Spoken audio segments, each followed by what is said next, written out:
Hi guys, it's Matt Easton here of Scholar Gladiatoria. So here in front of you is a Bowie knife from a company that I recently discovered called Poshland Knives.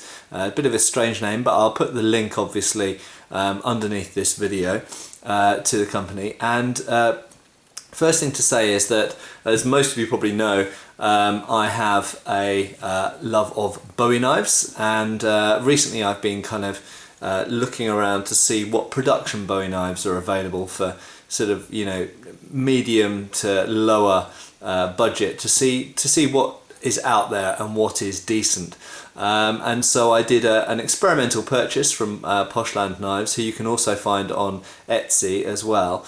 Well, to cut a long story short, I was very impressed by what I got. So first up, let's have a look at what we've got here. So you've got a good leather scabbard with the usual kind of modern style of push stud clip to keep the knife in the scabbard. It's got a belt loop at the back secured by 2 rivets. The stitching around the edge with the kind of sandwich construction, so relatively modern way of doing scabbards, and this is modern design Bowie.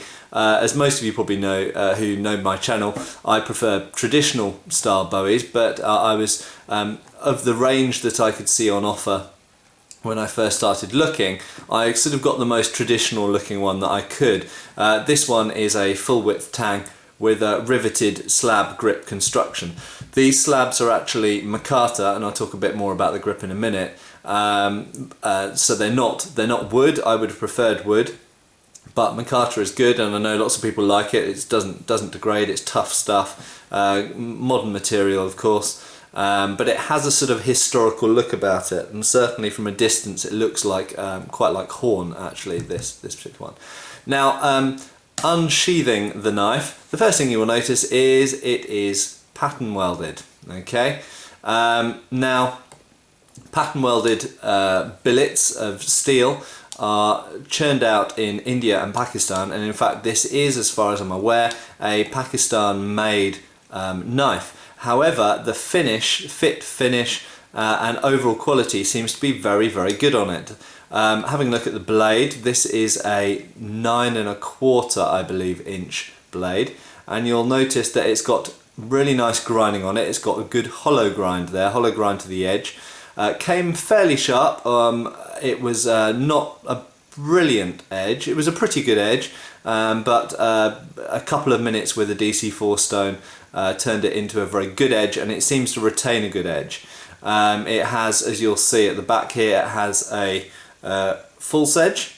The false edge is not sharpened, it is blunt, as on most replica Bowie knives, although I should mention that on lots of original Bowie knives the false edge is sharpened in this region here. I really like the fact that it is a hollow ground edge, makes it, gives it a really fine edge, makes it easy to sharpen, certainly from my perspective, and just aesthetically I think it gives it a nicer look. It looks like more work has gone into the blade, and you'll notice at the back here of the spine you've got some, let's move it in the right direction, there we go, some decorative sort of file work of quite a traditional nature, and it's all really, really nicely done. Okay, so in terms of the actual grinding and the filing on the blade, it's really, really well done. The guard is also pattern welded steel, and certainly the website and the seller claims that this pattern welded steel itself is a mixture of 1095 carbon steel and another carbon steel. Okay, now obviously I have no way of verifying that. I can attest somewhat to the hardness of the steel. They claim that it's 58 to 60 Rockwell at the edge. It probably is. I would say it's definitely in the 50s, having sharpened it. It's not soft steel. My only potential reservation about relatively budget pattern welded steel is you're never exactly sure what is in it and which steels have been used, and obviously when you're mixing more than one steel, more than one type of steel, you can end up with different quenching and hardening and tempering sort of qualities. So what might be the best temperature to quench one of the steels might not be the best for quenching the other of the steels. So one of the drawbacks of pattern welding is you can end up with variable hardness through the blade, because of course one type of steel might be better quenched than another, and equally you can potentially end up with brittleness in the blade, because of course you have essentially got different types of steel that are essentially forge welded together, stuck together. So that can cause points of fracture or of potential breakage. I have not tested this to destruction because I think it's pretty and I like it. If the company wants to send me one to test to destruction, I will happily do so. But so far it seems to be strong, it seems to be sturdily made, and the steel seems to be fairly good. It's not the hardest steel I've ever sharpened, but equally it doesn't seem particularly soft. The thickness of the blade, incidentally, is about 5mm at the spine, so it's a decent thickness. It's not over thick. Some companies have a tendency to make Bowie knives too thick and too heavy. In actual fact, especially because of the hollow ground edge there, this is actually a very quick and responsive and light knife. Okay, the guard, as I mentioned, it's an asymmetrical guard of a sort of oval form, you can see there, and it's also of pattern welded steel. Just see if you can kind of see there, you can see the patterns.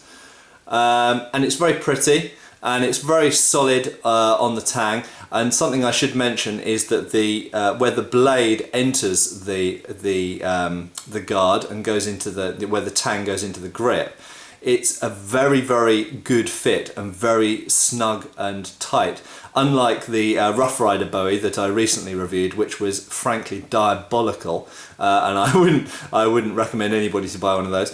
This is absolutely excellently fitted and constructed, very, very well put together. Okay, the grip, Micarta grip, very, very nice. It's got a nice look. The rivets, the brass rivets, are all utterly smooth and flush. It's utterly tight and well fitted to the full width tang there.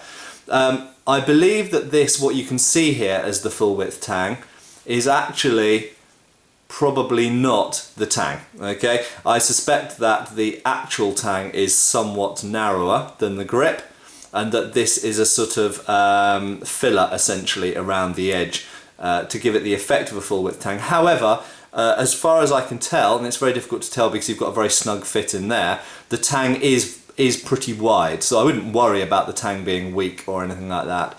But I don't think that this is actually the same steel as this. I think that this is essentially a sort of a kind of inlaid strip that sits on top of the edge of this tang going into the grip. But nevertheless, it's a very, very solid, tough construction method, and just dinging the knife on things, it's utterly solid. There's no vibrations of any kind, and you'll see there that the blade has got a good spring to it and bounces, is very clearly hardened and tempered.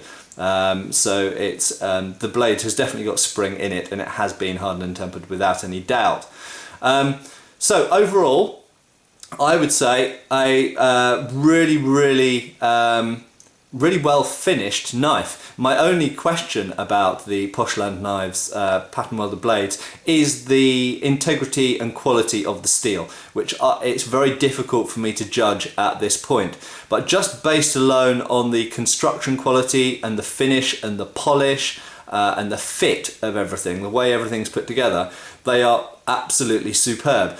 The prices vary. They start at about £40 for the kind of cheapest hunting or Bowie type knife, and they go up to about £100. This particular example was about £60. And I should also mention that if you go to the Poshland Knives website, which I'll link below, or if you go to Etsy, you'll notice they have lots of different knives. They don't necessarily make models or particular, batches of one. They seem to make lots and lots of one-offs, and some of them are very similar, and you'll find that you might see the same type of blade but with different types of hilt, for example. But I think that's kind of nice because it gives a variety and a more of an individuality, and for what's a very reasonable price, really. I mean, it seems to me kind of £50–60 for a knife like this is very, very reasonable. Personally, I'm not that bothered that it's pattern welded, but I know that that will appeal to a lot of people.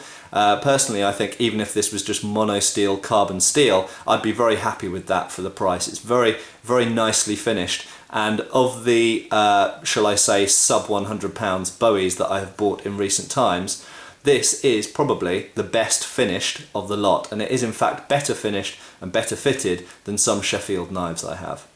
Okay, thank you very much. I hope that's been of interest to some of you. Cheers!